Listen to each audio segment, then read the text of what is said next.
Ladies and gentlemen, and gentlemanly ladies, this is On the Rocks, and this week we chat with the host of Tasting History, combining my favorites, by the way, food, history, and cute mins, Max Miller, with my guest co-host, producer, writer, podcaster, and Spitfire, Liz Culley, from Scissoring Isn't a Thing podcast, and me, your favorite host with the sassy most. Raise a glass and let the drinks begin.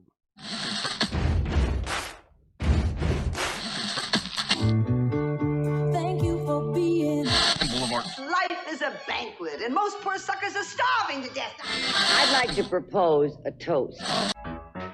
This is On the Rocks with Alexander, where I drink with your favorite celebrities as we talk about fashion, entertainment, pop culture, reality TV, and, well, that's about it. So pop a cork, lean back, and raise a glass to On the Rocks. Fasten your seatbelts. It's going to be a bumpy night. Lord have mercy. Buns and bows and pantyhose, On the Rocks podcast, a place where we're too glam to give a damn. Some of you are out there hunting those chromatic Lady Gaga Oreos. Some of you should be spending your time finding a personality. Wah, wah. Shade. Speaking of shade, check out my sassy weekly movie news at outat.tv or ontherocksradioshow.com. This week, I talk about Hottie Timothée Chalamet, from Call Me By Your Name. He's rejoining forces with that director for a movie called Bones and All. Now, calm down. It's not that kind of bone. It's a romance horror film about a cannibalistic woman. You know who else wants to come back? Arnie Hammer. Wah, wah. Crunch. Okay. I had to. Like us on Twitter and Instagram at On The Rocks On Air, and Facebook, if you're still on Facebook, On The Rocks Radio Show. Send me an email. Book me for a wedding, funeral, quinceañera, bris. I don't care. I will show up. Info at ontherocksradioshow.com. Send us your questions, comments, and your phone number if you're single.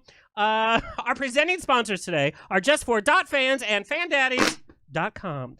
Just for Fans is the adult award-winning site connecting an inclusive array of models and their fans.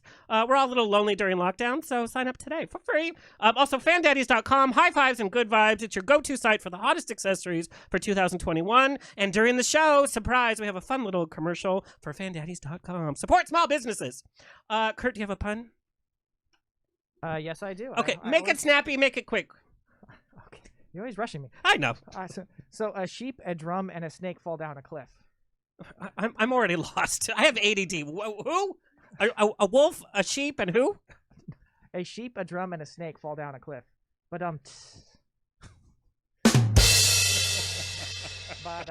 That was so bad, even Helen Keller's going to write in with complaints.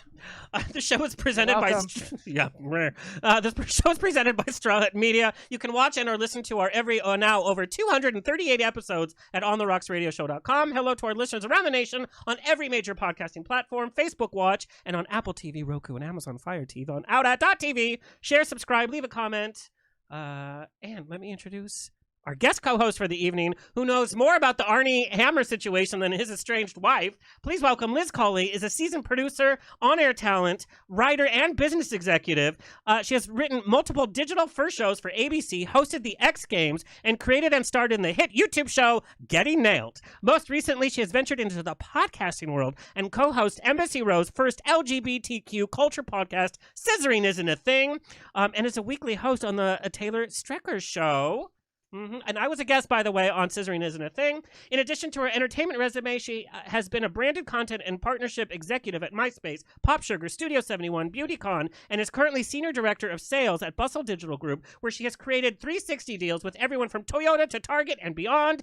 And people usually tell her she is the next Chelsea Handler, but sort of looks like Reese Witherspoon, but also sort of looks like an Olsen twin, and kind of reminds them of Busy Phillips. She is currently writing, thank God, a memoir of her essays. I cannot wait. Please welcome Liz Culley. Oh my God, those photos that Girl, we scoured. Oh my God.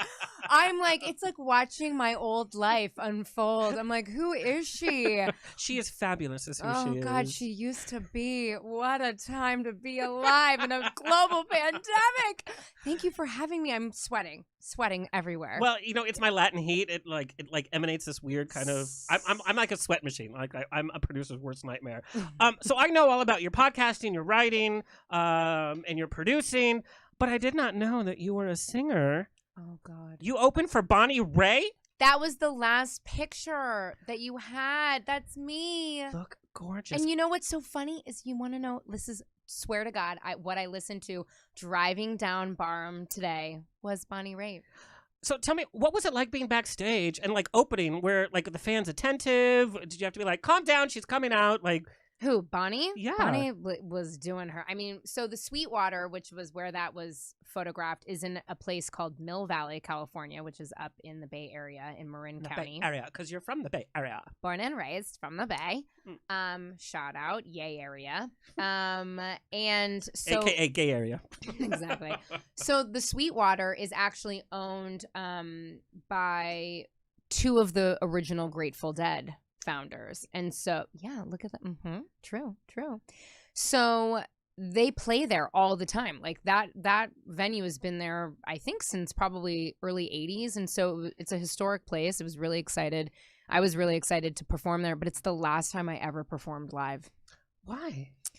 Because my band was a mess. I was down here. You know, I was so young, singing, writing, and doing, as you know, all the like marketing and booking for our band. And I was can I swear? Yeah, go ahead. It's $10 per F word. But oh, I'm God, good. you did I'm not good warn for me. it. Oh, my God, You can. Go ahead. Should have put that in the email, Alexander. $10 a pop. I'm going to go bankrupt. Yeah, you are. I need a bailout. AMC. Yeah, it was just too much. It was too much. And quite frankly, I don't think I had the confidence, even though I was doing really cool things. I just didn't. I don't know. I regret it. Well, we're going to talk about this because I, too, had a singing career. And we're going to talk to Max, too, from musical theater. But I did shows at Rockwell. I would tour. I performed with the Philharmonic Symphony in Orange County. But casual. But this whole part of what also we're doing in the church, now, which I know all about. Yeah. But it kind of, singing for me was probably my favorite thing to do.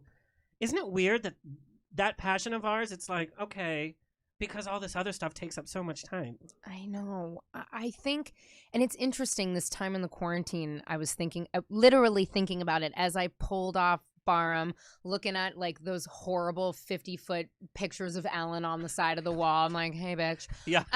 Like, hope you doing cool in Montecito or wherever the you are nowadays. She's in Calabasas Plus. It's a whole new land. Oh, she is? You have to pay extra monthly. Oh my God, it's too much. I always love the Us Weekly. They're just like us, and it's always Ellen looking so haggard in Santa Barbara on like one of those pay for an hour bikes, and I'm like, don't you own a bike, girl? Like, it what? was just done for publicity. We know that. What was her last comedy special? I'm relatable, but she was not so relatable. Unrelatable, and it was not funny. Remember when she used to be hilarious? I think, yeah, I remember those days. Anyway, so yeah, I was just thinking in the car. I was like, God, I should just take voice lessons for fun and like get back into it. How about we challenge each other to do that? Okay.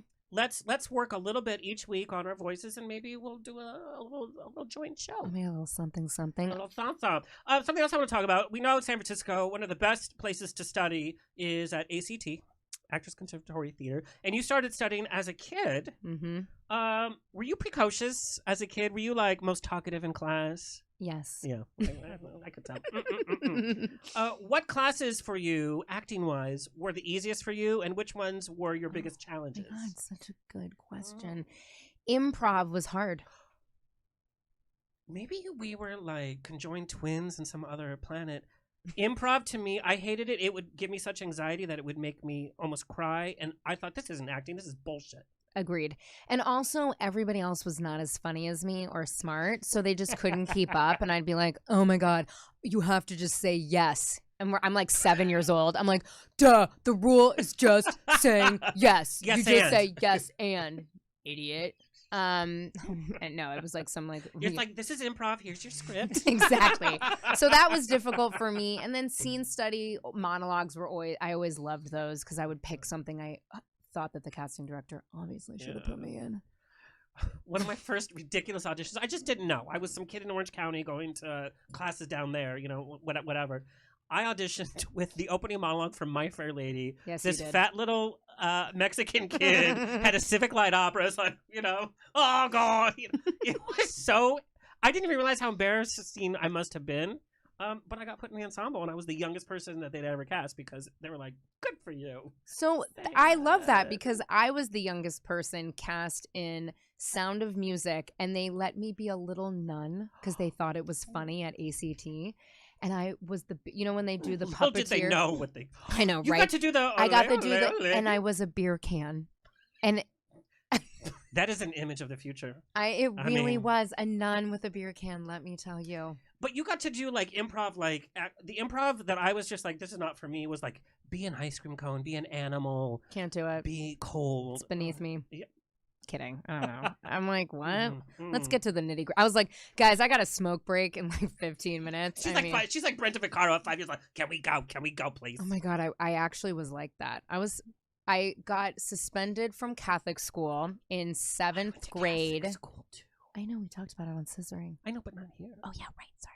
So I went to Convent of the Sacred Heart, and I got suspended in 7th grade because I used to make rap mixtapes, but I'd put a Lucy cigarette in the fold where you fold the cassette tape. And I sold them for $10. Let me tell you, a little Tupac and a little Lucy cigarette. And yeah, they were like, this kid, entrepreneur from day one.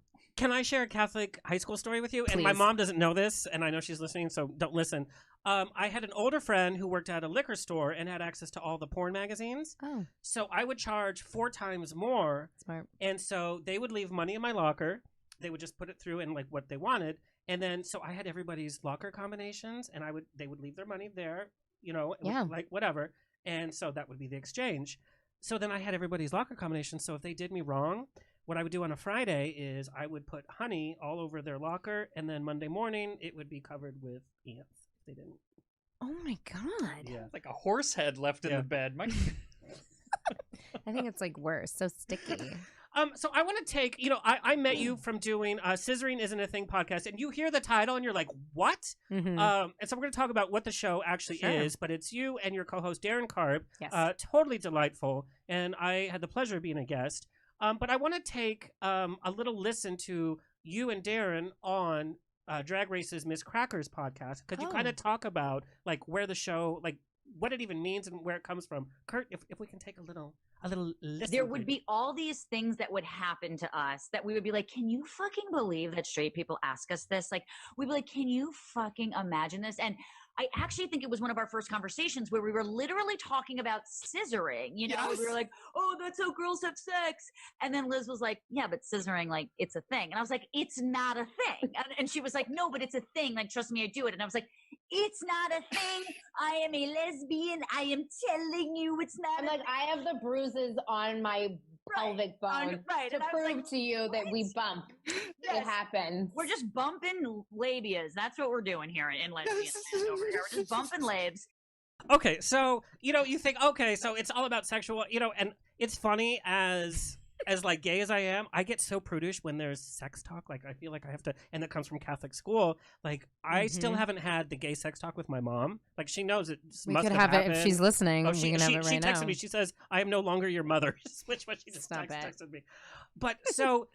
What I love about your show is you've chatted with all kinds of celebrities, from LGBT people on TV, but also to kind of like people like everyday kind of people that are into branding, marketing, whatnot. And you talk about sexuality, you talk about identities, you talk about hot topics. We talked about religion, which is not what I expected. I thought I was going to talk about pop culture.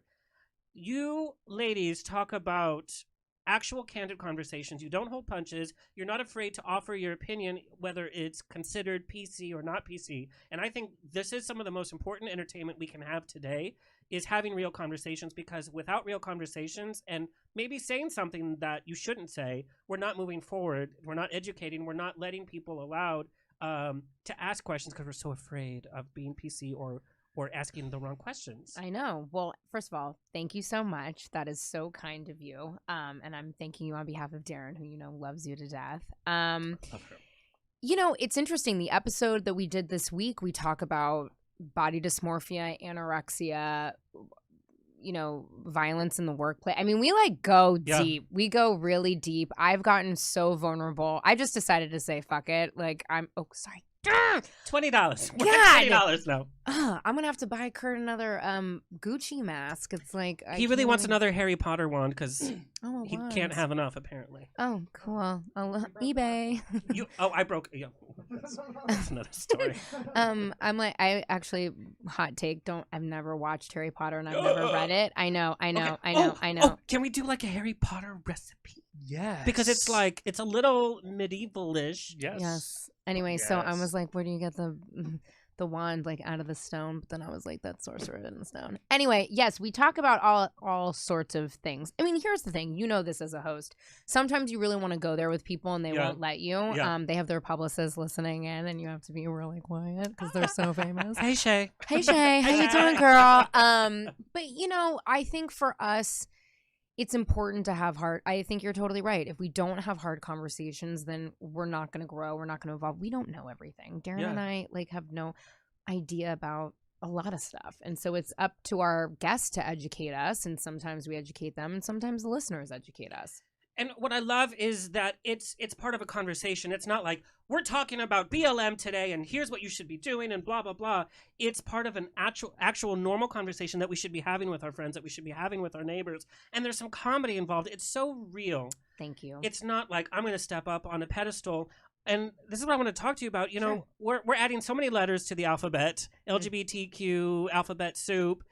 We have all of these new terms like non-binary. And you talk to a gay like me, it's like, I'm still getting on gay, and we're having to be PC because we all know, we're going to talk about social media, people will come out of the woodwork to attack you because you said one wrong thing, or you don't do enough, or you're doing too it's I'm gay exhausted.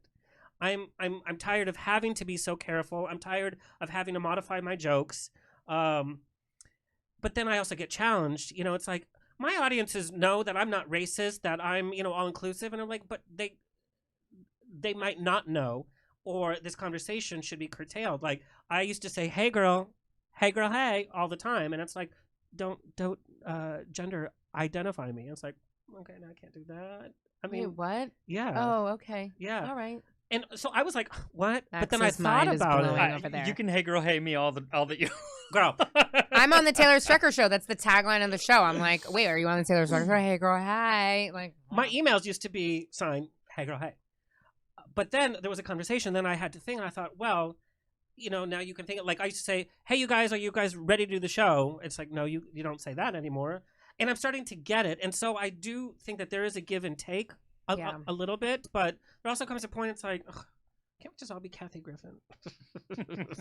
I want to be Kathy Griffin like 10 years ago. Yeah. So does she. Ooh, I'll take a drink for you, boo. Yeah, oh, cheers. no. On that note, let's have a little word from our sponsor, Fan Daddies. And when we come back, we are talking to Max Mitchell, and we're going to taste a little history. Ooh.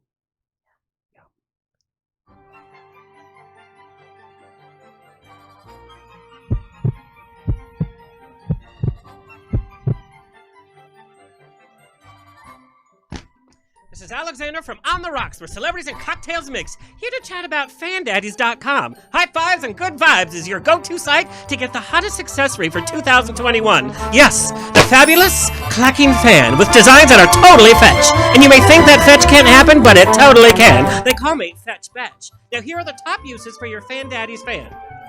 To look fabulous. You can spill the tea and tell secrets, but fancy-like. It is also the perfect punctuation for reclaiming your time. I'm speaking. I'm speaking. But I'm speaking. I have to I'm weigh speaking. in. And it can also cover that vodka breath. Oh, it's mouthwash, I swear. And last but not least, it makes you look fabulous. So fabulous, you have to say it twice. So go to FanDaddies.com and get the fan for that best suits your image. Until we can clack our way through festivals, prides, and events, it's the perfect accessory to spruce up your Instagram selfies or send as a gift. So extra. Support small businesses at FanDaddies.com.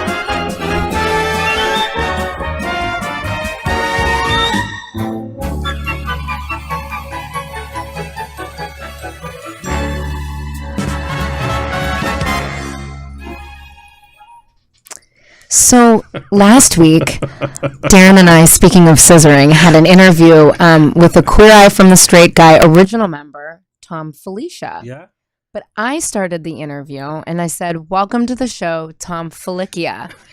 That's fun. And it was so fun. And it was almost as fun as you calling Max Mitchell, which I feel like is the guy that I've been emailing about doing my taxes this year.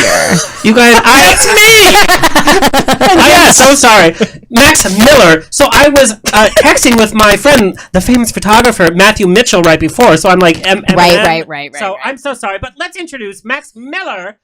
He's an LGBT host and creator of the wildly popular food and history show Tasting History on YouTube. Each week, he gives viewers a look at a historical recipe and explores its origins. Tasting History's audience has grown over 400,000 subscribers with 13.5 million channel views and counting. Max has recently been featured in Chowhound, Digital Trends, Instinct Magazine, PopCulture.com, Food Cited, New York Post, and Today.com. He also just topped, America's Test Kitchen's 10 Things in the Food World We Love in November list.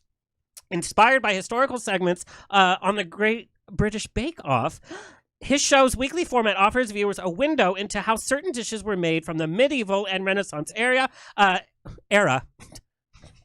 ancient Greek and Roman times, and other traditional foods from around the world. Please welcome Max Miller.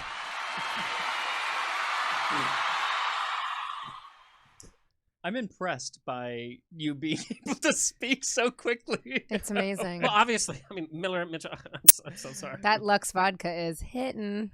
I'm I rarely wish. able to get more than 2 sentences out on luckily I edit my show, so whenever an image pops up on the show, you know it's because I screwed up. Right? It can cover a lot. But what I love about the show is that you are your pace is great. It's almost like what's Soothing. that? ASM or It's ASMR. yeah. That's my vibe Yeah. on it. But you are so cool, calm, and collected, and it's such a nice pace in terms of like what's happening out there. Everything's like flash, TikTok, like look at me. It's like let me take a breath.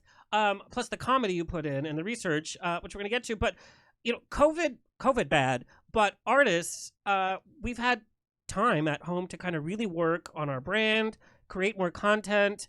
It's been very successful for a number of people from the entertainment industry. And like I've been able to work on this show. I've been able to make new friends in the business. And that's what you've done with Tasting History. You started to focus on it full time just in March, by the way, when you got furloughed. Yeah. It and just kind of happened to happen at the same time.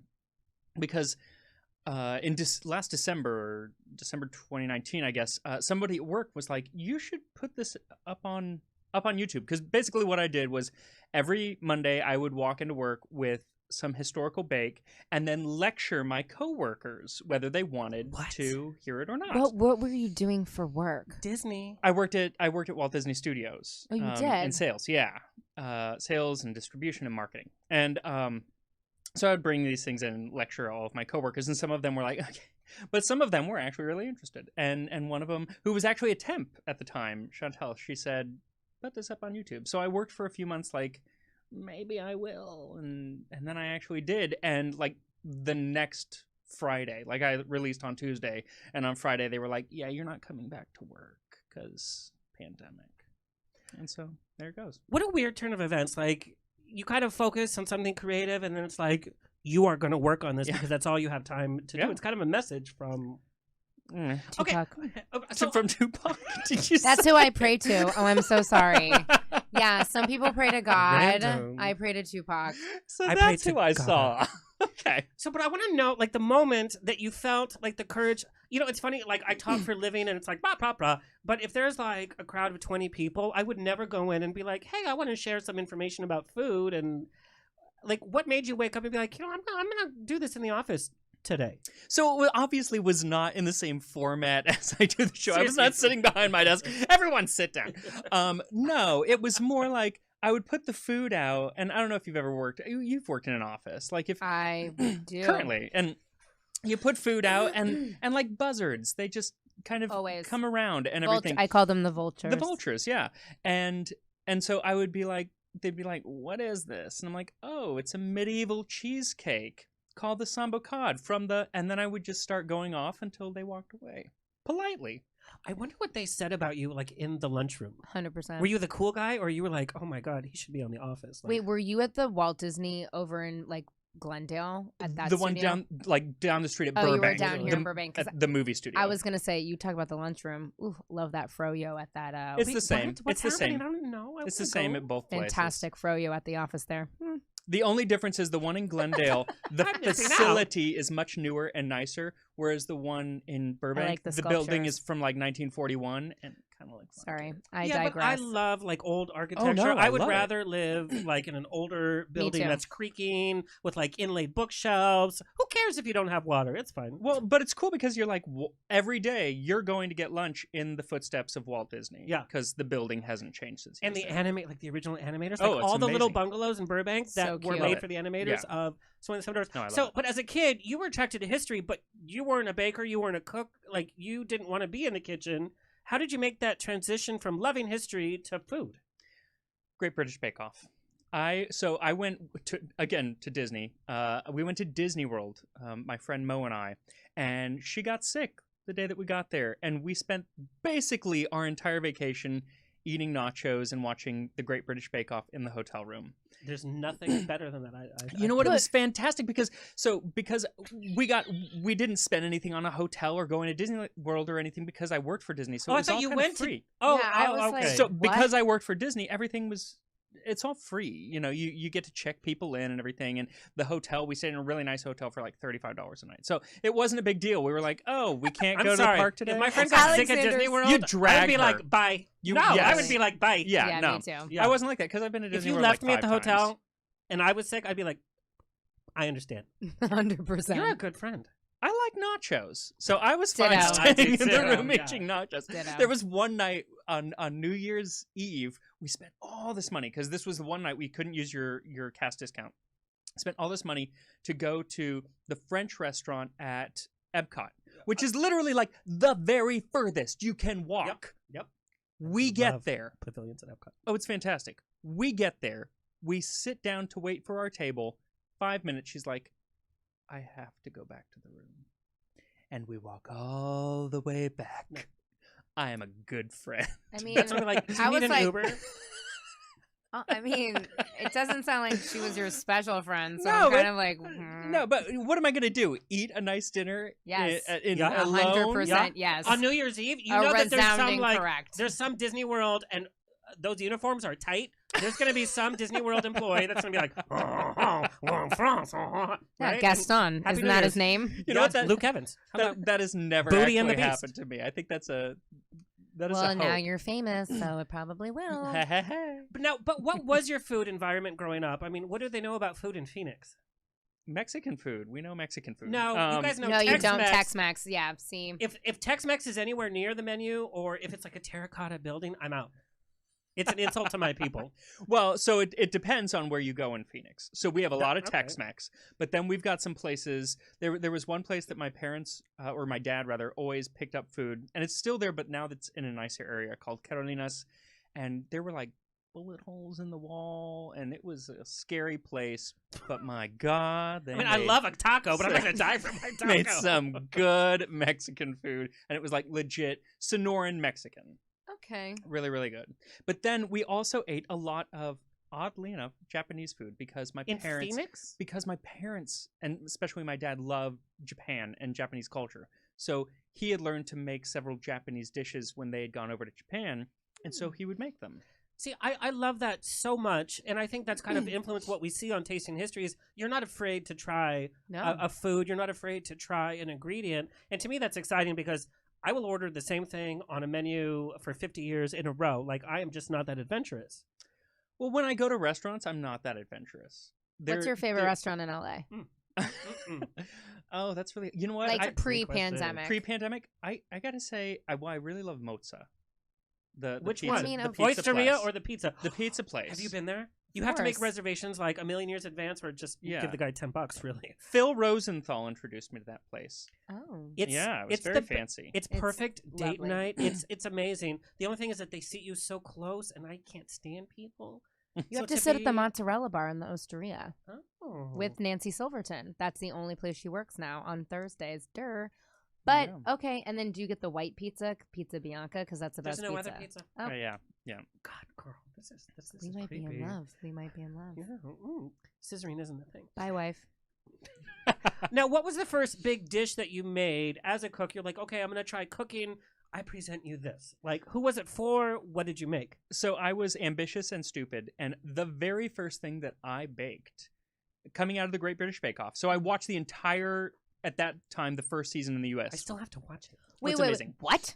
Because I've been busy watching Christmas cookies with the No, red hair, stop. and I've been No, watching. No. You Wait, got to watch the original. But seasons. you've watched Okay. like all of the seasons. Then when Prue left, or excuse me, when Oh. Mary left, and now talking you've about watched. Charmed? Oh yeah, no, it's the drama of the But whole. you've like watched thing. all of the seasons. I've watched every episode. Can I- multiple I times. you obviously didn't dive too much into my Instagram because you missed the photo as me as Prue and my wife as Paul Hollywood for Oh my God, Halloween that's 2 amazing. years ago, where I had plastic buns. You missed that I one? didn't. I I can't did. believe. Okay. No, what I all love right. about your social media is like your forefront, and your wife sometimes is like in the back, like, "Hi, I'm here." Oh yeah, too. she doesn't like it. She doesn't want to be in I it. That's could the tell. same thing It's with the me same and thing my with yours. fiancé. I was like, He won't even go on I camera. know he's there somewhere. Oh, that's him. So wait, so you've watched all like you're really up to date then. So the thing is not being up to date. The thing is going back because right. the first 4 seasons never aired in the United States. Well, no, they aired on Netflix though. They aired some of them on Netflix, but I don't even think they ever aired the first one. Maybe they did, They but they're did. gone now. I can't find them on Netflix. You can find anything anywhere. Do you remember I have that? to. that I have to cookie go through show? a VPN to find them now. Love a old. pretend like I I'm love in a England. Napster vibe. Yeah. What's Love a it. VPN? You just like steal shit on the I internet. know what a VPN No, it's not is. stealing. Yes, it it's- is. You have to type it in, and then you have just to type tells- in like, oh, I want to watch this show, and then 1,000 links will show up, and it'll be like, pick a link, and then one link you pick is like literally like porn, and then the other one is that you're like watching the video like on Napster. That's not the Bake Off I wanted to watch. Or is No. it? I will bake and then be off. But your background is actually in musical theater Yeah. and voice acting.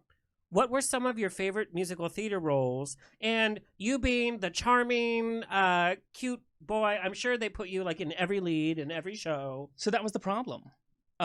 Because the problem was, and the reason I think that you have to fail at everything in life before you get successful at anything. This is what I'm still on that path. I've decided.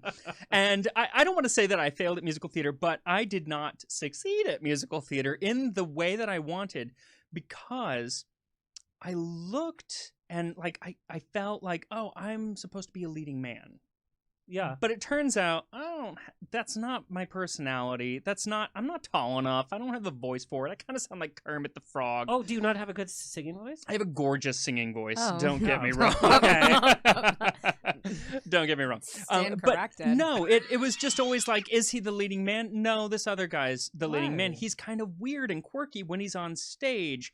And so, but I Because could of your never, comedy? but I could never, because I was trying to be what they wanted as the leading man, I could never It's just embrace not that natural. other half. Interesting. And so I was never natural, especially in auditions. I was just never natural. Oh, that's so interesting. I actually love that. I love that. When I became comfortable with myself and like performing as myself was actually when I had moved out here. I'd kind of given up musical theater. I still did it a bit, but given up New York and musical theater and pursued voice acting. And I studied I with a could see guy that. named Bob Bergen, who is the voice of Porky the Pig. No, He's I- amazing. And we had so much in common that he kind of took me under his wing and helped me be whatever I wanted, be as weird as I wanted because you're behind a mic. Nobody's looking at you. Nobody can see what you look Interesting. like. You know, it's funny, and you were talking about like body dysmorphia and Yeah. like how comfortable we are. Part of my biggest thing with improv was that you had to like be an animal. You had to like get on the floor and all that. I was like, I'm not gonna do that because it might creep It's here dirty or down there. whatever. Yeah. That's Yeah. What was your favorite voice that you did or that you learned as a voice actor, or like something really fun that you can do for us? I mean, the fun things that I always enjoyed doing Gilbert Gottfried. I haven't done it in a long time, so it's not on point as it used to be, but I did Gilbert Gottfried. Can you tell me about Affleck right now? Do you know what I'm talking about? You come over here and you're trying to get insurance, but you don't get Affleck? Oh my god, I'm dead. That was so good. That was really he's good. shitting his pants because nobody really wants to work with him. They'd rather work with you as his voice. Oh my god, I'm dying. That was great. So I enjoyed doing that because I played the voice of Iago for a long time, who was the parrot. Yeah, of course I know. Hello, everybody's Yeah. like, oh, yeah, yeah. Oh, Can you and give us a little Iago? I can't remember any of the lines. That's the thing. So I don't know. I'm molting. I'm absolutely molting. Oh my god, I'm dying. This is not And you what I have to thought do the this was gonna face. be. I could never do the voice the without face doing the is face. good. But when I was doing it, I would listen to him for like 45 minutes before I would do the voice, and it was a lot closer. Like it was pretty spot on. Now it's like, okay. Now, what was your musical theater audition song? Like, what were your 16 bars?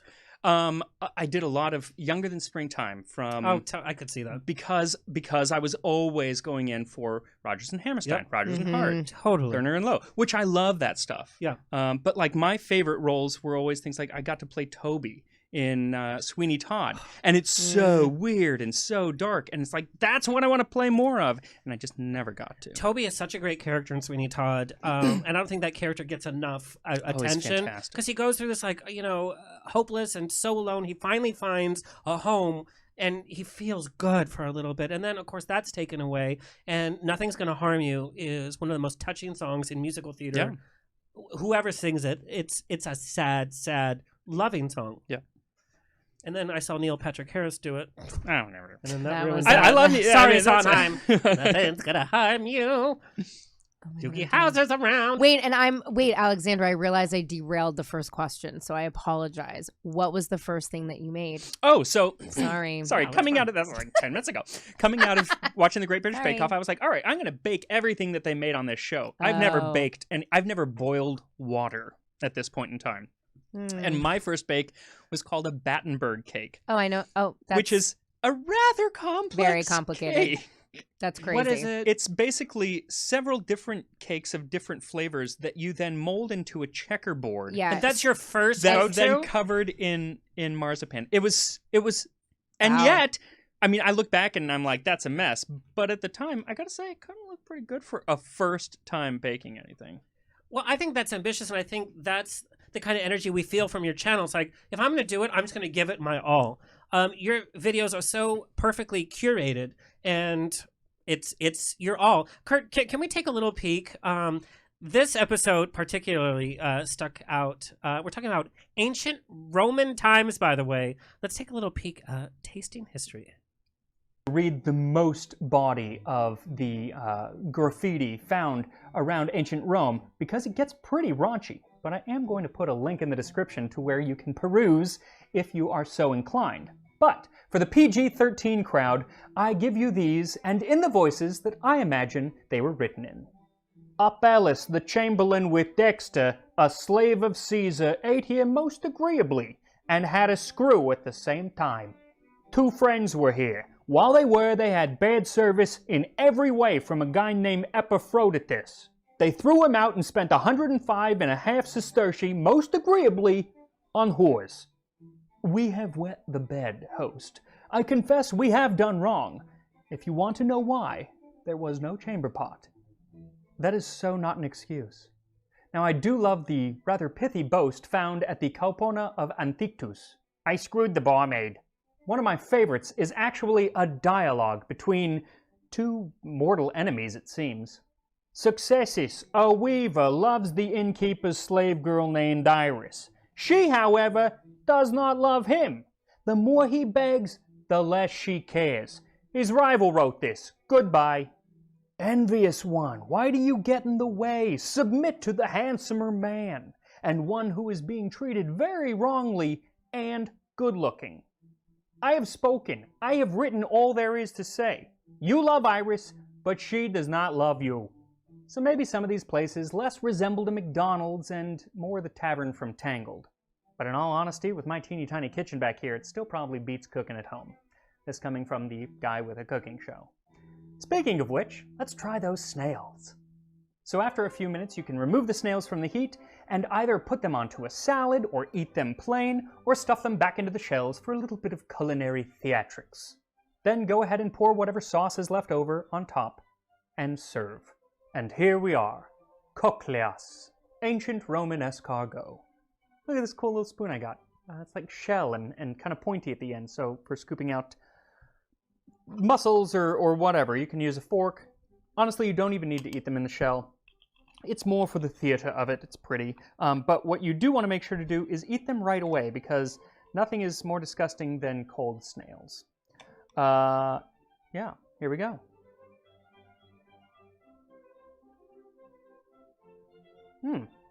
You really get the flavor of the snail more than you would with like a modern French escargot, which really you're getting the flavor of butter and garlic, and there's nothing wrong with that. But there's a lot wrong with that. So this video in particular is like snails, and you went there and you did it, and it's a matter of fact. But also like the comedy, we see everything that we talked about from your career, from the voiceovers to like the Disney energy to the chefery.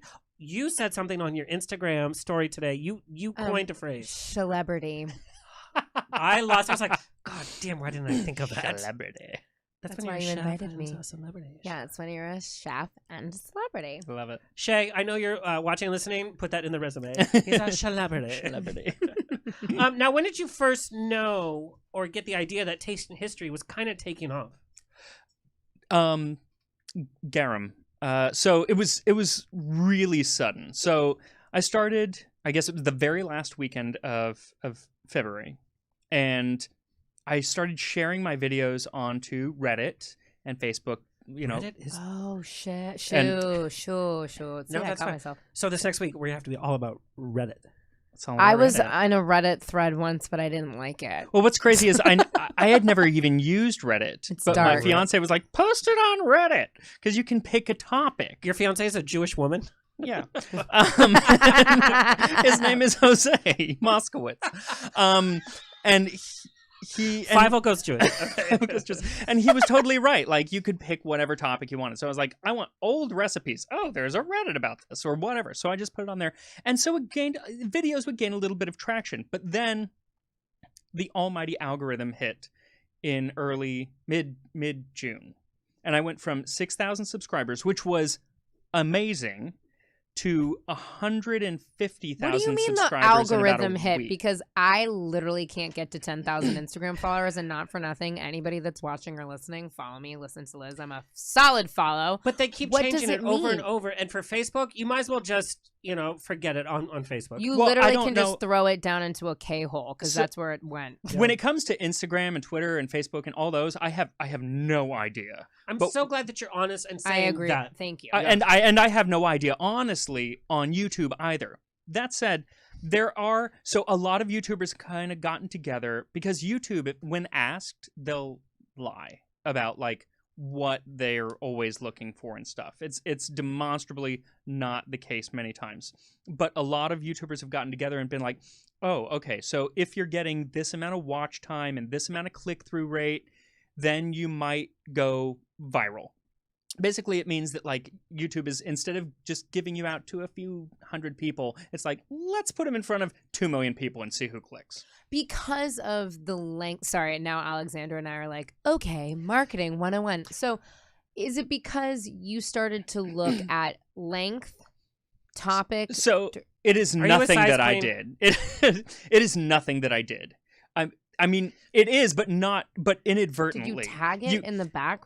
There are almost no people who can like make the algorithm work for them. And I just have to say, all of the questions that I get, per episode, and thank you for sending in DM or whatever, half of them were like, oh my God, he's so cute, is he single? And everything was like, how, because Scissoring as a thing has taken off, and obviously YouTube is like, how do they do it? How do they do it? I want the magic formula. And you're saying there is no magic formula.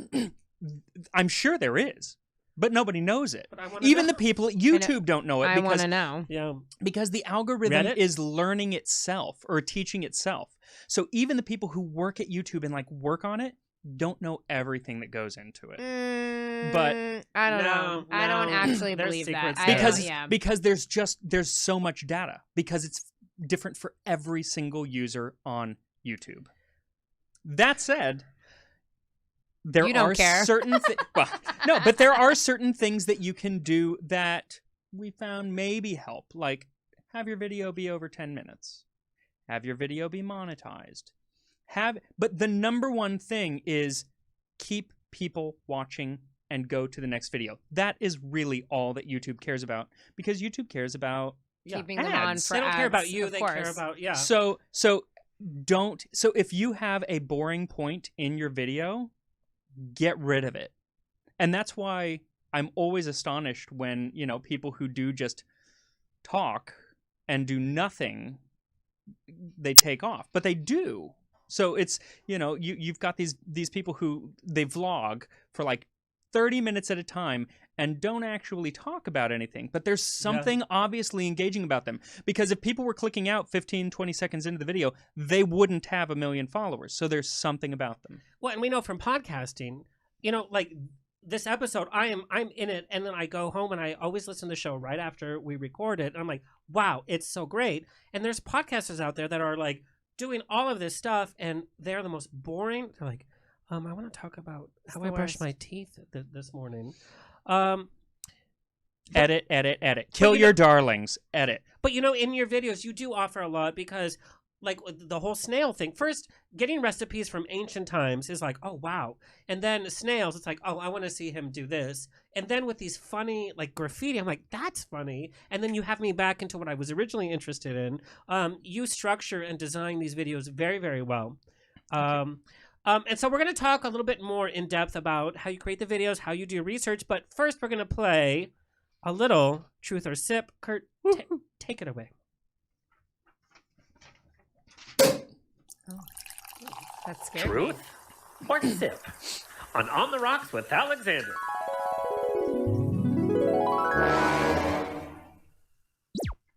All right, so we're gonna play a little Truth or Sip just to break things up. So you can either tell me the truth, or you can take a sip from your drink.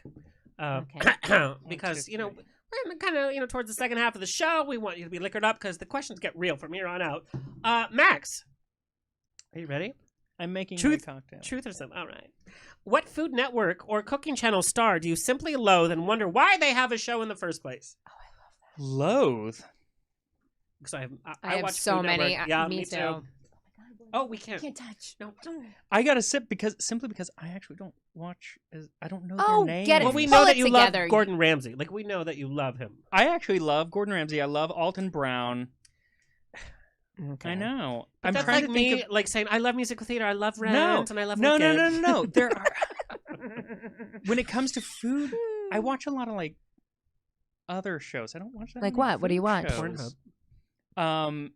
So Stir it and bake what's it? that couple from Texas who redoes Oh, the Neelys. houses? Oh, They're awful. they're They awful. are I awful. agree. Them. They're the worst. They're not on a Food Network, Chip but and they're But I whatever. watch all that HGTV, like Love It or List It. Oh, I'm I'm all watching the about new it. Netflix one. The like beautiful home with the Mormons in Salt Lake. You just have to be extra with everything and be like, I like gum. My I like only gum problem that with- was fashioned by pilgrims in 1842. I am so Okay. extra. the reason that and it's not that I don't like them per se, it's that they feel so, it feels so forced. It feels Yeah. so overproduced. What, food stuff or the house stuff? Some of the house people. Okay, so you're not going to name somebody that you're just like, ugh. Like mine is Guy Fieri. It's like, really? See, I actually okay, like so Guy Fieri. here's the thing with Guy Fieri. I was all aboard the Guy Fieri train until I found out that he's like the best human being on the planet. He didn't He start is out a that way. He good started out as a person. homophobe, but then his son came out as gay. True. Now he's like, go gays. I'm still going Oh, to eat like a oh. pig on the... Okay, so you're just not going to name anybody? Then you have to sip. I'm sipping because Okay, simply all right. because I don't know names. Liz, you're going to have to truth or sip. Least favorite celebrity you've interviewed?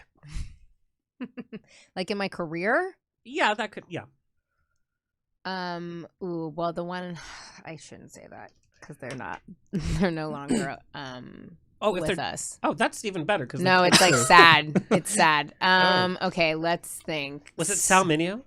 So many people have been awful. Like, don't meet your heroes is a real thing. Who That is... should be a book in itself, and people do anonymous stories. Oh my god! We don't say it on the copyright air. it. Copyright it. Okay, who is somebody that I interviewed that I didn't quite care for? Okay, so many people.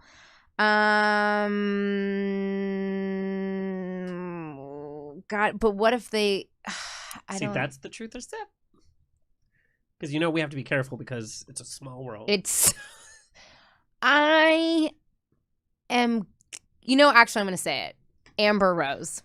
Oh, really? Bummer. I was like, I would love to touch you. No, just kidding. I would. She's Amber so hot. Rose. Yeah, she wasn't. I've met her on several Isn't that a character from occasions. Schitt's Creek? Yep, that's exactly who it is. God, Max, you're so I'm gonna do PC it for and you. so nice. You're a PR rep stream. No, Amber Rose, I went to her slut shaming party. I also watched her episode of Fashion Police. Oh, She was not the nicest. Yeah, to that's staff what I'm. and whatever. Yeah, she wasn't great. Okay. She really. It was a bummer. All right, Max, truth or sip? Which one of your video recipes is awful and you would never make it again? Melosomos. What's that? Oh, wow. It's blood soup. Ew. And you know what?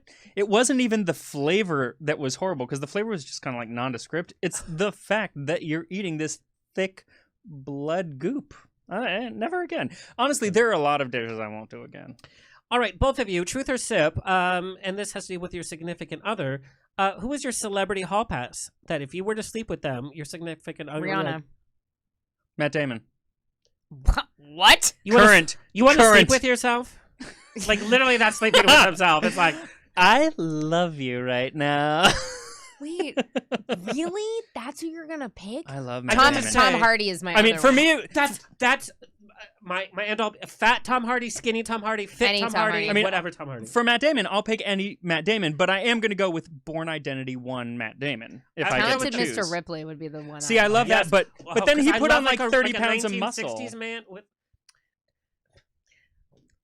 I didn't know Matt Damon had a booty until he was at a screening for The Martian. He did a Q&A, and he was wearing cargo pants, and I was like, cargo pants. Then he turned around. I'm like, Cargo pants. okay.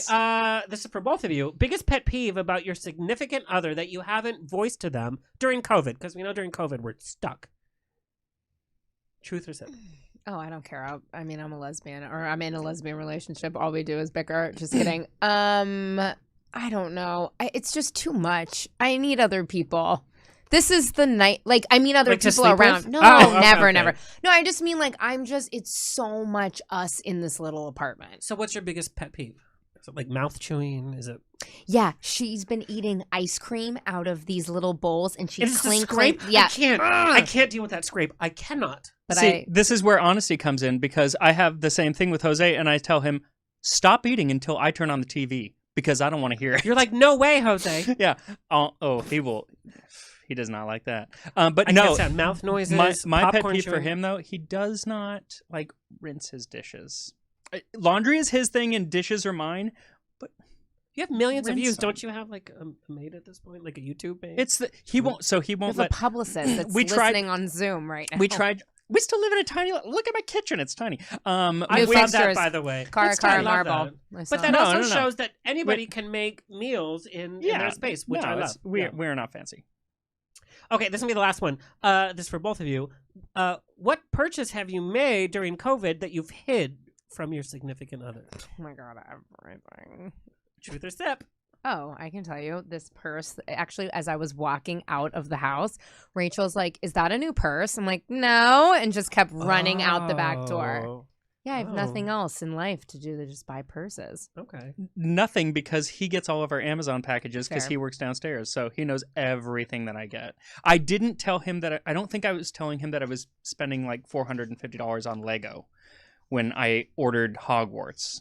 But it was for hitting 500,000. It was for Kurt, hitting. calm down. We hit 500,000 subscribers, and I was like, you know what? I'm No, you getting deserve myself that. Yeah, you do. Hogwarts. You deserve Yeah, that. honey. Yes, So you when- get those Legos. When And I he was a didn't kid, care. and I'm not going to age myself. When I was a kid, Lego sets at the most were when it was $50. It was like, they're Yeah. literally up Oh. to $1,000 for like the Death Star. or Yeah, whatever. no, they're crazy. And if you want Lego that has been like out of they're no longer made. So if you want like the Super Star Destroyer and you go online, $5,000. Yeah. So that when I hit 1 million subscribers, that's what I'm getting. Oh, sounds like a good investment. I think. Hey, they only go up in price. That's the thing. They only go up in price. But do you It's have like fun getting putting them Rolexes. together? Because at that, I there's love it. too much pressure at that point. Like, No, if I you love lost it. a piece, it loses value. If you open the box, it Oh loses no, value. because you know what? My cat has eaten more Legos. None of my Legos have any value. I've seen more of Except your for cats me. than I have of myself in the mirror. By the way, especially because you have a new show called Catch Up Yes, with Max, and Catch it's Up kind with of Max. like a recap, kind of a casual. Like we see you casual. And you're just as polished and just as... Yep. Which is good because it's not edited at all. But Jose is doing all the editing. No, they're not. It's I like love that just 20 minutes. she's like, you missed your cue. I love that kind of energy. But I also love about Tasting History is the amount of research that you do. Yes.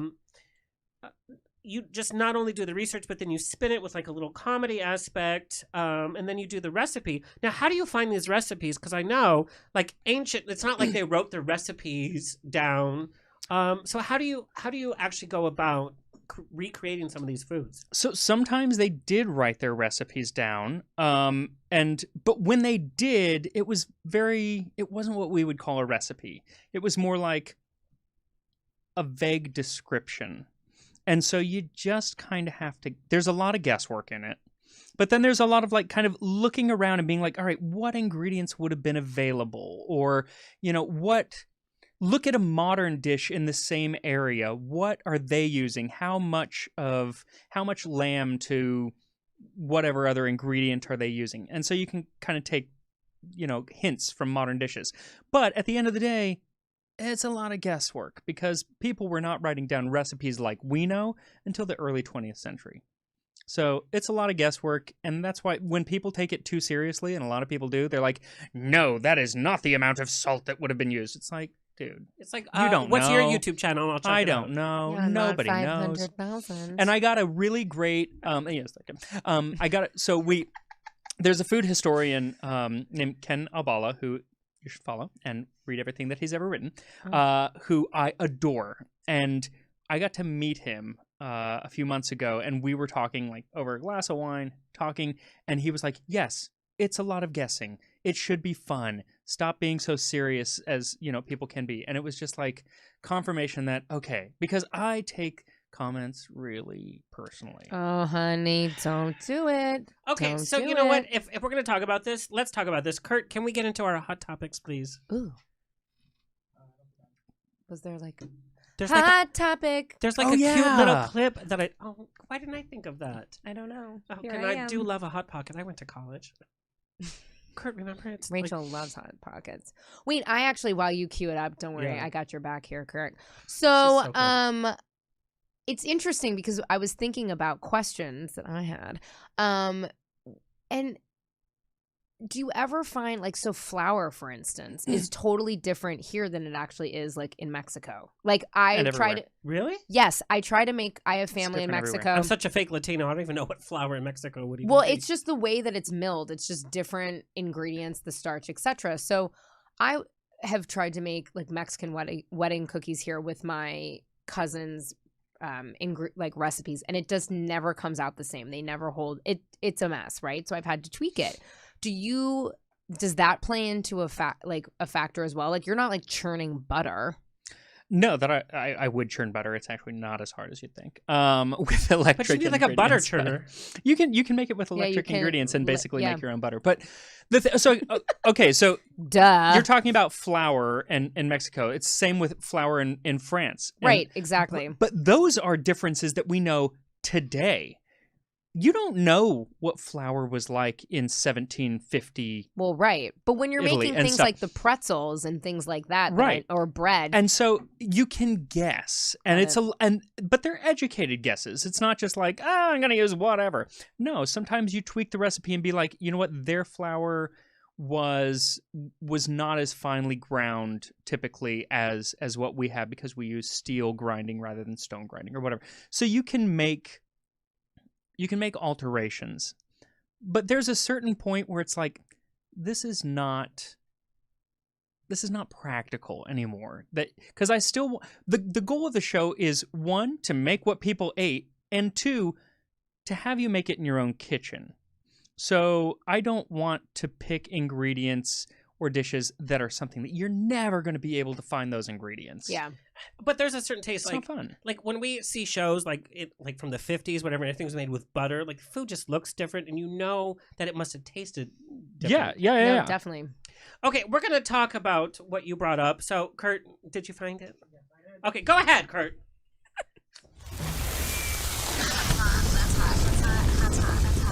It's time for Hot Topics on the Rocks with Alexander. Better pour yourself another. This is hot. That's hot. That's hot. That's really hot. That's hot. Okay, all that work for that. Oh, that was good. That's way better than the Hot Pocket. Was that Paris Hilton? Yes, and Nikki. Oh my God, I was. totally forgot she Simple as- existed. You need to do a recipe. What? Whoa, is that the Hot Topic? Her album was one of the best albums of my life, by the way. Didn't you not see the picture of me in Paris that he threw up on the camera, on the screen? Love Paris Hilton. All right, so you kind of brushed on a topic about social media, you know, kind of comments, and it's like, your channel couldn't be the most positive. There's nothing controversial. There's nothing political. There's nothing. And, you know, Disney. if you want to take it to like a different level, you're not even like, I'm gay. You know what I mean? It's Right. not that at all. It's, here's a great cooking show with history. But still, there's going to be haters. So here's our hot topic. This last week, Drag Race, if you watch Drag Race or not, Of course. one of the queens came after one of the other queens, and then their social media was inundated with nasty messages and posts and tags, and somebody messaged their mother, who's on Instagram, by the way. Wait, who came? See, I that's not watched the cool. episode. That's Who not came after cool. who? What did I miss? I dislike this queen so much. Let's hear it. Nobody likes her. Thank you. Wait, what did I watched it? I was there for it. Who came after who? Well, part of it was in the Untucked. Oh, that's different. Okay. Yeah, but still. If you're not watching Untucked, you're only getting half the story. I never watched Untucked until all this drama, and then I had to go watch Untucked. you have but to it watch was Untucked. brought up. Who is the person that we're talking about? See, I can't remember her name because I can never remember any of the drag Can you queen just names. tell me what the hell's So going I on? kind of threw it to you because I didn't remember the name. She had a Party She's the City one- wig. Yeah. She was awful. She's awful. She talks awful. She's like Miss She's Vanjie Is it Elliot without with the two charm. T's? No. No. Oh, I no. don't like that queen. Nobody likes her. She's from upstate, or she's from the Bronx, or Yep, like yep, upper. yep, yeah. yep, No, yep, I yep. don't like her either with the lisp. Right. Can't That's handle not why But we that's- don't like yeah, her. because we love people in this. No, but Well, I'm that's just describing who I don't. Yes. yeah. But she came after the oldest queen that's ever been in Drag Race, history. Is she the oldest queen? Tamisha. Yeah, she's Oh. almost 50 years old. She is, and she's like legit OG. Oh, yeah. I mean, Her outfits, whatever, but she Fair. knows how to perform and she knows the lingo. Anyway, this huge fight happened, and Tamisha knew how to throw it back and read somebody by being calm, like I am now, sure. and making good points and funny one-liners without whatever. The other queen just came after, right? And then that queen got attacked. And so World of Wonder had to put out a post, which was retweeted and shared by Michelle Visage and RuPaul. And it's like, you can't love Drag Race without loving all of the queens. And I'm like, What? your whole show and Untucked is based on Yeah. competition and throwing shade. So my hot topic question along with you, once you're in the public eye, you are way in the public eye, you are way in the public eye, these comments are going to happen. Yeah. Hot topic is, should you tell people, hey, be nice to me or whatever? Or do you just take it because you're getting the benefit of being... I just read somebody So, this week. explain. Yeah. Okay. So we had Brandi Glanville on Scissoring Isn't a Thing. She will, because she's been on the show a couple of times, she will fill an inbox with nasty people that still follow her and buy her book and tweet at her. And, you know, Brandi can't catch a break. You know, I mean, I really believe that. I gotta be honest with you. Anyone that will come on a show called Scissoring Isn't a Thing is a lot. Like, we are so appreciative. We are just starting out. We started in April. It's, you know, and Brandi, she's lovely. She always answers every question, whatever. So, and I run all the social media for Darren and I for our show, and just the comments were just brutal. I mean, they were awful. And then they started to attack us. Like, we thought you guys were better than this. Like, Andy, and, you know, my co-host is Andy Cohen's assistant. So we also have to be careful with a lot of Bravo stuff. So it was like, oh, Andy, like, fired her for a reason. Like, you guys are losers. And they're So, still friends, by the way. very much so. So I was just sitting there, you know, dry January. I got time. And I messaged every single one of those people back, and I said, walk me through your comment. Wow. Oh, I actually could bring it up on the cell phone. I said, walk me through this comment. And the one's like, she is an expletive, disgusting human being. I go, really? Talk me through this. And I just kept saying, walk me through your comment. And no one could answer. She's disgusting. They're horrible. You guys are dumb for doing this. And I go, how are we dumb for speaking to someone who entertains you and us? And they just couldn't. And then finally, You know what they all do? Oh, well, thank you so much for commenting. Thank you so much for messaging me back. I love your show so much. It's so great. And I wrote, thank you so much for taking the time out of your day to write all these comments on a public Instagram. Walk me through your comment. I think that's a great response. It's like looking at a bully in the eye and like repeating it back. I'm also married to a therapist, so like I kind of have an advantage. But I just think, and listen, I've been called fat and ugly on the internet. What? Oh, honey, yeah. If you think you've been called fat, can you imagine? I mean, I'm just saying. My cats tell me I'm fat, so. Girl, your cats are a little thick. But I mean, that's honestly why I don't even act anymore, because it's like you walk in the audition room and you're like, oh, can you lose 30 pounds? I'm like, no. But I get called things all the time, and I just think if you have the time, I think going up to people and saying, or messaging them and being like, walk me through this. It's funny because as much as we're talking about body positivity, we're talking about inclusivity, the comments are getting even worse. How do you handle certain comments? And like what kind of negative comments do you get?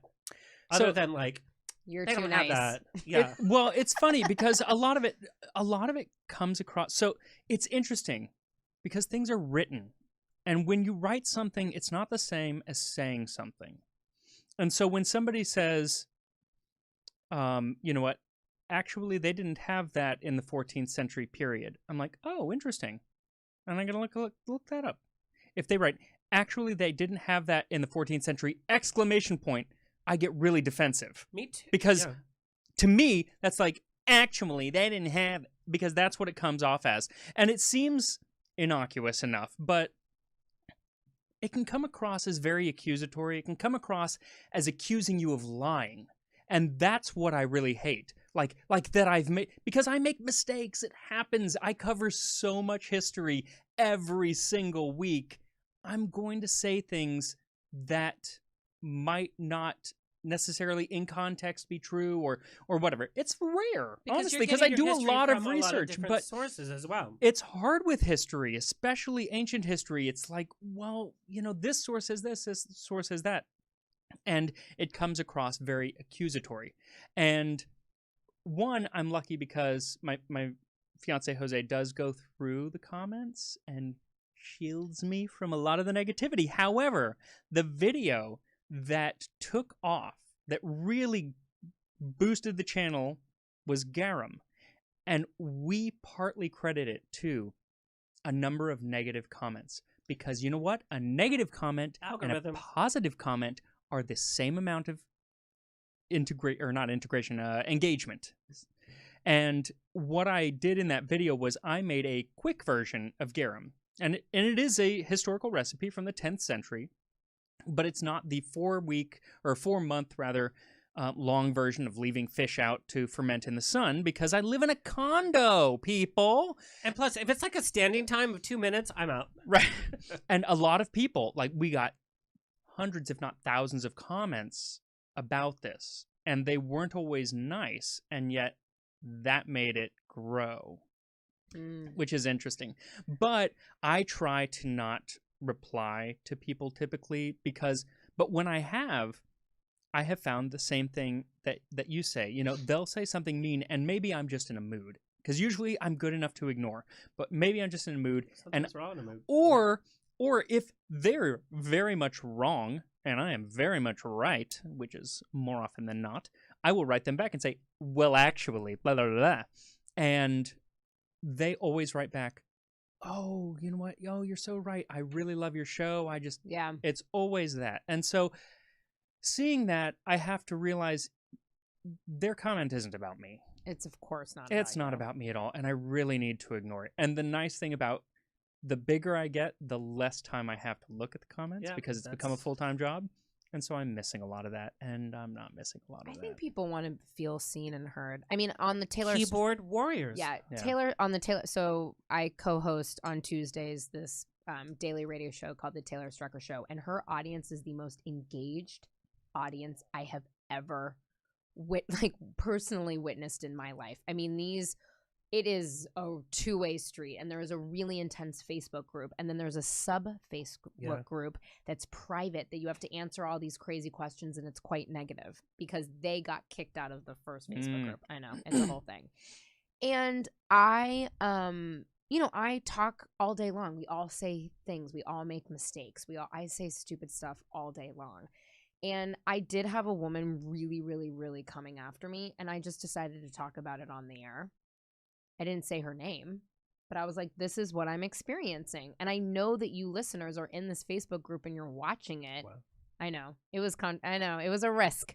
It ended up working out, and then she messaged me privately, and I was like, what do we want to, let's talk about this. Yeah. Like, what am I triggering in you that's making you so upset? And we ended up talking quite a bit, and she said, actually, you're my favorite co-host, and blah, blah, blah, blah, blah, and you let me down. And it's just this whole, and I think it's exacerbated by the pandemic. Well, I've never gotten comments outside of the pandemic, so I can't say that it's been exacerbated because this is the only world I've known. But also the last political and social climate we've been in, I know. It's like the only way to make your statement during COVID about who you're voting for, what you believe in, BLM, it's post a picture of you in the protest or post your weird theories or whatever. It's all keyboard warrior. That's the only way we've been able to express ourselves. But punctuation really has a lot to do with it. It really does. It's crazy. And we feel so defensive about, I'm spending my time being creative, and that's what you're going to focus on. It hurts. It really does hurt. But my point is, when you're out there in the public eye, it's going to happen, you just take it. This Drag Race queen has, and World of Wonder, like I said, they edit, they produce it, they put those clips. They want this because, like you said, of course, it creates a conversation, it creates memes, it creates the one-liners that we all do. It's just part of the job. And so my hot topic is like, as person in the public figure, we just accept it. Yes? Yeah. You have to. I'm fortunate because despite the negativity, you're the nicer. Like 99% of my stuff is positive. I love how you're like, these really awful comments are like, they didn't have that kind of flower exclamation point. But hold just a second, because I have 2 videos coming up that I am actually losing sleep over. Because I'm worried about what people are going to say. Okay, so now we have to know. Okay, now we have to know. So one is next Tuesday, and it is the first time. So I've mentioned my fiance in tons of videos. Oh, I love that you're bringing this up. And I have mentioned huge questions. And I've mentioned, please bring it. And I've mentioned Jose in many videos. A lot of people think Jose is my cat. I've heard you say fiance. I'm not sure that I heard Jose. Enough to imprint. I've said Jose a few times. I've said fiance many times. This is the first time that I am pointing out, because I'm given a plug for, he started on his own the Catch Up with Max, which is, it's about me, but he does everything. I show up, I have a cocktail, it's like this. I talk, and I'm done. It's literally you just relaxed. And that's it. Not scripted, not... He does everything else because I don't have time to do anything else. And this is the first time, so I'm plugging it, and I mention my fiance named Jose. And I just know that I'm going to get comments. Okay. Because and I'm I'm afraid of that, because I've never denied it or anything like that, but there are a lot of people who aren't sure. And my audience typically trends younger, which is good. Really? It does. Wow. I'm surprised by that. So are we. Honest, really so are we, surprised. and we are happily surprised. My audience is mostly in their 30s, a lot in their 20s, and then it tapers off outside Female or of there. male? Vastly male. Like 70. Wow. I'm floored by your demographics. Me too. 70 to 75% like middle-aged male. housewives. No. Well, then Mostly- maybe they're all gay. Mostly men in their 30s. Well, we definitely have a lot of gay followers. I was But going to ask you. But I also get I know that there are a lot of straight, because so when somebody tags you or ats you on Twitter, you're going to see it. But when they don't, you're not necessarily going to see it. But Jose always looks up tasting history, and that's where the homophobia sets in. Is when they're not tagging you, but just talking about, oh, we think that this guy, it's in there. Okay, It's in there. First of all, you know what could happen? Sorry. Can I? Okay, sorry. You know what I think might happen? The opposite. You might end up getting a whole new audience, and that is what I hope. Okay, so I'm going to play devil's advocate, and this is actually a huge point. You, like Liz, I find, don't lead with your sexuality. Like, even scissoring isn't a thing. Like, you two are lesbians, but it's not even about that. I'm bisexual. Both of you, I don't feel lead with your like me. I'm like, hey, girl, I have this show. And I love that because the focus is really on your talent and what you're presenting rather than your sexuality. We know that there's this huge boom in Hollywood of artists coming out as gay, trans, non-binary, bisexual. And it's so brave, and I support that. But then there's this identifier, and every article is like, so gay. It's like, well, I just played this huge role. Why don't you ask me about my process about that? Right. It's this focus on sexuality rather than craft. Am I wrong in that? So now... No, you're right. Now the conversation is going to be not about like, oh my God, the history. It's going to be like, gay chef. Right. I know. Right. And I hate that. It's like, I always get introduced. Well, my voice and, I'm gayer than both of you. But do you know what I mean? I don't know. In certain... Depends on who you ask. Because you know what? I'm code switching. You know what code switching is? Nope. No. Sure don't. I think that's the phrase. Term. I think that's the like phrase. Switch hitting? No, it's Is this basically like a Civil War term? No, it's it tends to be where your laugh is amazing. You behave differently and not trying to force it, but you just behave differently. I'm going to talk to my parents a different way than I'm going to talk to my friends in musical theater, a different way than I'm going to behave on the show. And it's not that I'm trying to hide myself or anything. It's just how you are. I wish I was like that. I'm actually the opposite. I literally talk like this to my mom. Okay, but to be fair, there's a difference of like you talk. We don't know how a lesbian, whether than like I'm a butch lesbian, like a gay guy, like me talking to you, you're like, there's no question. Fair. Max during his videos is like, he's in a small kitchen. Once you start watching, you're like, oh, he loves his musical theater. He loves his. But I had to dig into that. Though. My dad loves musical theater, so What's his number? You guys look alike. He's a 602 number. You don't want that. Oh, 602. It's Phoenix. Phoenix. It's Phoenix. Oh, Tex-Mex. I'm not on board with this part of the conversation. So, but like love an Adobe brick.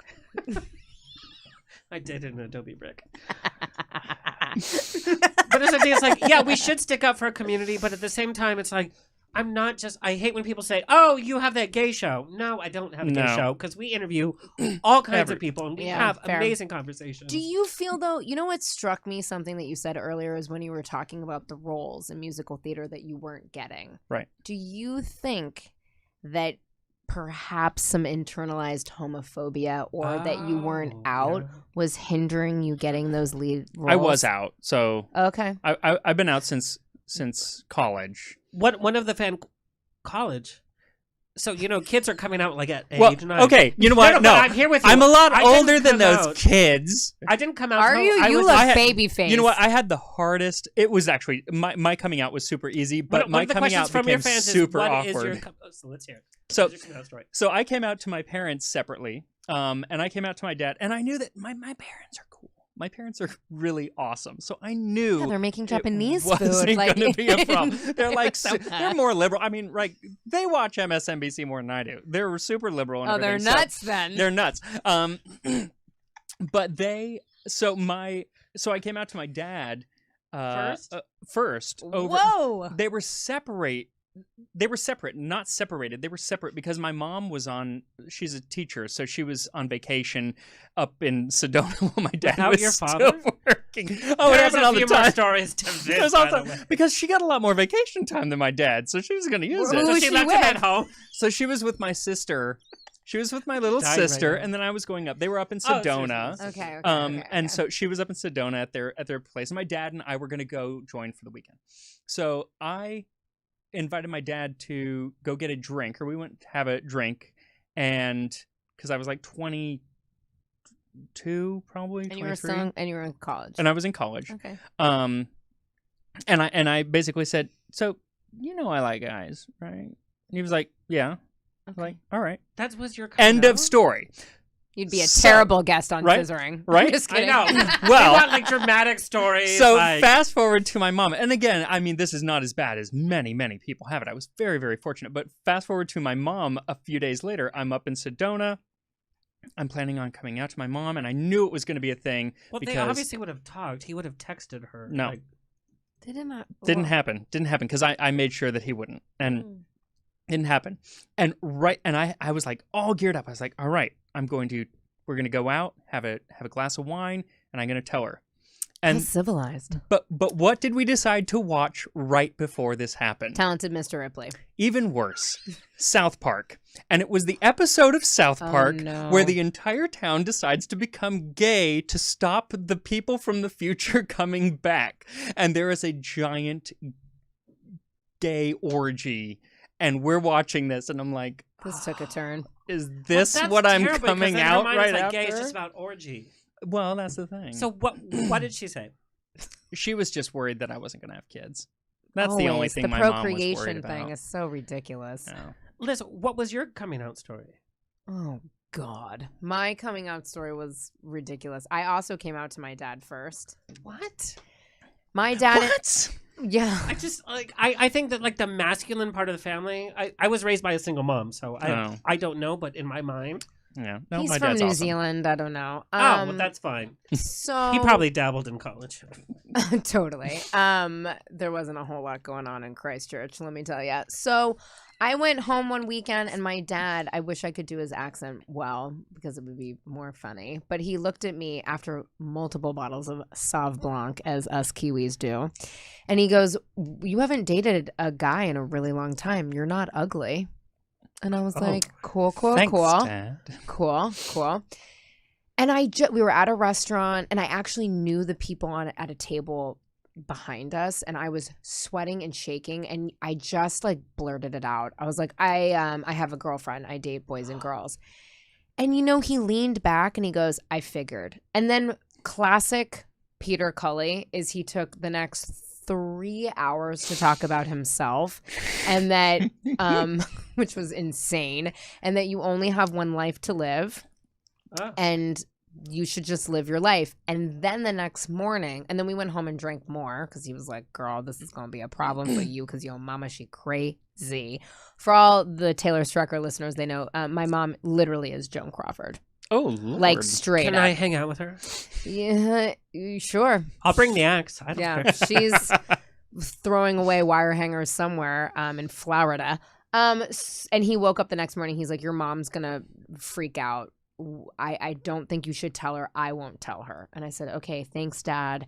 Great. He's like, okay, we'll work it out. He told my mom on her birthday, like 5 martinis later. And it did not go well. And I didn't speak to my mom for like almost a year. Oh, my God. No. Okay. So I was super lucky. Not to like make you feel bad. And then now here we are. Yeah. Sorry, not to like take a turn, but no, but I love these conversations because we all have different stories. Yeah. And you know what? They're hard for everyone. No matter how your parents are. I thought my parents, and I knew that my parents were going to be totally okay with it, but there was part of me that was like, because I had friends who had been kicked out of their house. Sure. And I was like, you know what? That could happen. Well, and during COVID, the increase of LGBTQ homeless has increased because people are at home with their thoughts and they're coming out and their families are like, no. And suicides are up. So these conversations are very important. Yep. But also, I wonder, and that's why I said maybe the opposite will happen when you have your video launch. I'm telling you, I'm nervous. As a but fellow I'm LGBT host, I know, me too. I am really nervous because you're growing. Probably Food Network is looking at your stuff and it's like, oh, to get a show. And then if you have all this negative response. But you never know. But it could. You never know. You never know. Also, listen, I am convinced that I don't have a bajillion followers. Every time I post about Rachel, it either like the people that like me love it because she's never, as you said, she's like the ghost of Christmas past. Like, right. I love it. It's like she's like the tall slender man. She's like, oh, that's her. Well, or in my videos where I talk at camera and then I lose 20 followers, she's screaming at me in the background, which is always, or making fun of me, which is really funny. But if I post a picture of me and her, I lose a lot of followers. Really? See, okay. I'm going to say I haven't that it's lost about any something followers else. ever, and if I do, I'm just shutting down. But your social media, it's very hard to find a picture of you guys together. It In is. fact, I didn't put one Really? in our rotation of pictures because I didn't know if you were okay with that. Oh, that's so sweet. Yeah, because I'm very respectful. so sweet. I also didn't have one of you and your wife because I didn't know if she would be okay with it. I mean, she's just kind of given up a little bit, but thank you for being respectful in that way. I'm just saying, I think visibility matters. And No, maybe totally. one of those 30-year-old men who is obviously in the closet that follows you on YouTube might look at himself and say, wait a minute, this medieval stew is amazing. And it was made by my favorite YouTuber, and he's gay, and being gay is okay. And it has great, nothing too. to do with But being I also gay. don't want Max to be introduced as the gay chef all Well, that's the time. thing. Fair. There's Because now nothing he's to about do. this. When I got the headline, honestly, I sent it to MetroSource editor, and he's like, "Okay, well that's interesting. How does he represent the LGBT community? Because it wasn't about that, I it was about represent it history. because I am. right? But that wasn't so overt." Right. And I was like, "Oh, that's great." So we have to answer a few more of your fan questions, Oh. but this is a great conversation. I think it's an ongoing conversation that we need to have. Your favorite era is of Edwardian times. Love I it. do love Edwardian times. You So- too? so Wait, fancy. In my Yeah. mind, it's a bunch of turkey and then like moldy wine. Isn't it Lots the of jewels. I don't lots think of you know what jewels. Edwardian times is. Isn't it like Shakespeare times? No. No. Edwardian time. So when you say Do and tell. because so Edwardian technically could be any time that Edward was king. So that could be a bunch of times. But Edwardian is the very early 20th century, like the 1900 to Then I'm 1910. way off. I Yeah. thought it was So like Shakespeare. it's No, like it's like the 1900. age of opulence and Major. unbelievable gowns salons, and food, and there oddities. was peace in the world because it was pre-World War One. So what food is that? Just lots of everything, cakes and roasts, and because people were able. This is and the gayest you've acted so- this whole interview. So when I say Edwardian, He's like, fancy cakes. I'm like, dead. Dying. It's like a casting session for Bridgerton. It just happened. yes, no, well, but yeah, so it's a time period when there's actually incredible wealth inequality. The Both World Fair was both like in the the- hottest Then I'm thing. Yeah. way off in So time. both in the United States, because it's kind of the end of the Gilded Age in the United States, and it's a very similar thing happening in England. So you've got extreme poverty and extreme wealth. I don't love the extreme poverty, but I really love the extreme wealth. And think of the food that would have been served on the Titanic and that kind like of that episode. living. And Titanic 2 is coming out, by the way. I'm going to What? do an Yeah. entire series on the Titanic. Sick. Why don't I get us booked on? Because they're redoing it. They're reconstructing the ship, Yeah. and they're doing the original tour. Yeah. I'm God, recreating that would be all the 3 menus sickest from the Pride last night. cruise. That would be the sickest Pride cruise. Done. We're doing it. How long does it take you from designing a video, researching, to filming it, to editing? How many hours do you think? Anywhere between 30 to 80. Hours? Yeah. So you Wow. think I put one of these out a week? Very, very busy. And God bless you, Jose. right. People wonder why so one of the reasons I started with this was to keep out of his hair. You know, I have to have a hobby to keep out of his, because he's actually working at a real W-2 job, and so I can't be downstairs. Like he's actually has an income. But so it really depends on what I'm talking about. If I'm talking about medieval foods, I know so much about that already that I don't have to do as much research. And that's the big time suck. But next week's episode is on ancient China from the 6th century. This excites me very much. I don't know nothing about ancient China. So No, that was the gayest you've been on this show. That was. So the Give him the amount- fan. Give him the fan. Yes, do you Elton have John any of the just sent you an invite to fan his next daddies? party. Yeah. So the amount of research that goes into the amount of finding someone to translate it. So I'm very fortunate that I've asked people, hey, do people know medieval and classical Chinese? And it turns out, yes, they do. And so I have a classical Chinese professor from Seattle who's helped me find some of these recipes, who's helped me translate. But you have to go onto something called Chinese Google. These things are not available to me. If you don't speak Chinese or read Chinese, you can't get this. So it takes a lot longer. So this video probably took me about 70 or 80 hours of work in total. Also because I screwed up the recipe the first time. We are at our end, but one of the questions is also that I have as like a white man, you did tamales on the show, but celebrating another culture, we know appropriating another culture is such a hot topic. It is. That would make me nervous too. So I've wanted to do African-American foods, really since I started, but there is a certain, white guy doing... Because there are several cookbooks that were written right after the Civil War by former slaves. I had no clue. Yeah, and they don't get any shout outs, and they should, because they're very important works, because the people who were cooking in the South before the Civil War were not white. Yeah. And so they didn't know how to cook. So it is the African American people who were writing just after the Civil War. But I wanted to work with someone, and someone actually reached out to me just today on Instagram, who is so she says, is the mother of the personal chef of P. Diddy. Interesting. How do you verify something like that? Exactly. Do you have a blue check? But she has an interest in historical African American foods, post Civil War foods. So does she cook though?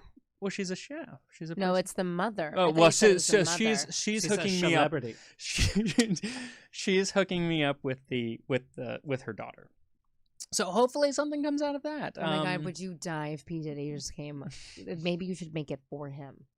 Well, okay. Can we make that the thing? That's going to happen now. I'm making. Yeah. I don't know. Put it on your vision board, honey. But I really appreciate that, like, you're going forward and like. Yeah, because food history, cuisine and history both are too vast to stick to white European culture. Totally. It's a blip. The problem is it's the blip that is most written about.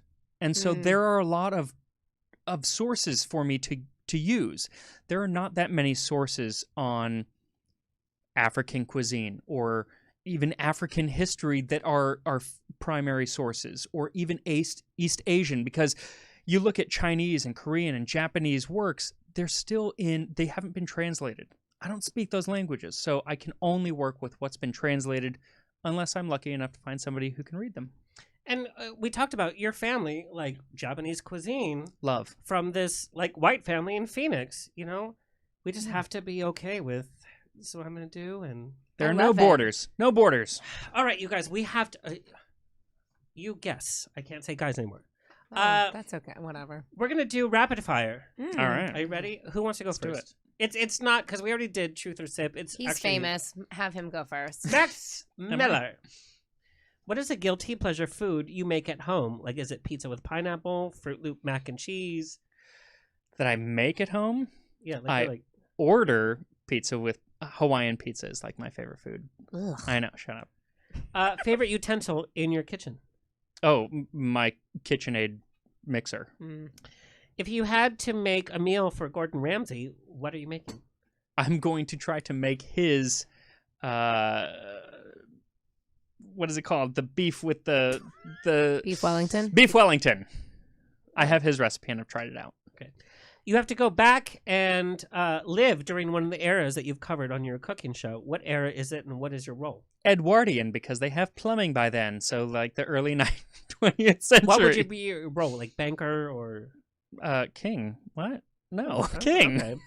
What musical theater character best resembles who you are in your personal life? Oh my God. The nice guy from Legally Blonde the musical. Not Elton. I said a musical, not Legally Blonde the musical. I was making a joke about what. Okay. It's a fun show. Max, tell everybody where you want them to find you and follow you. You can find me on youtube.com/tastinghistory or Twitter @tastinghistory1 or Instagram Tasting History with Max Miller. I love it. It's been so fun. The best. I've enjoyed it. Liz. Your turn, Liz. Here I go. Rapid fire. Okay. If you could interview someone for Scissoring Isn't a Thing who has passed, who would it be? Oh. Well, recently JoJo Siwa, the young Nickelodeon star that came out. Somebody who has passed. I was going to say she passed this week. Wait. Oh, passed, like dead. Yeah. Yes. I thought you meant like passed on the show, like said I wouldn't do it. All of a sudden, my heart. George Michael. My heart just stopped. Like, I don't know this. No. George Michael. Okay. Jesus Christ. Freedom. George Michael. Abby Miller is like, what? She's killing off celebrities. Yes, she is. Sorry. Oh, no. JoJo, not a celebrity. What would the name of your biography be? Yes, we've met before. Least favorite song you've had to sing for a performance? Oh my God.